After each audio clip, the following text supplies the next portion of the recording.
Ricky Morton shuts down talk of a Ric Flair comeback match. Some moments don't need a sequel. The idea sounded like the kind of wrestling fever dream that can catch fire fast.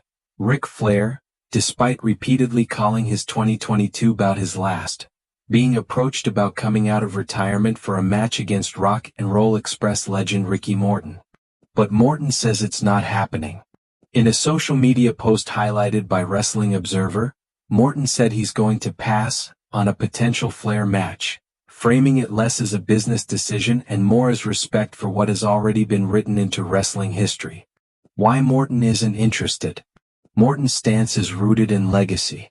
He noted that Flair already had his last match and said it was an honor to be part of that event, adding that certain moments should be respected, remembered, and celebrated rather than revisited.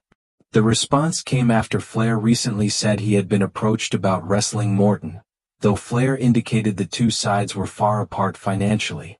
If Morton does retire, he wants it on his terms. Morton also made it clear he's not ruling out a meaningful final chapter for himself, just not that one. He said if he ever has a retirement match, he'd want it to happen on his terms, specifically in a GCW or NWA ring. Flair reiterates, no more matches. Not long after Flair's comments sparked headlines, he followed up with his own social media post confirming he will never wrestle again, according to the same report.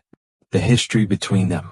Morton was part of the undercard for Ric Flair's last match pay-per-view in 2022, teaming with his son Kerry Morton in a tag match on the show. For Morton, that connection is exactly why the rematch pitch doesn't appeal. The moment already happened, now it's meant to stand.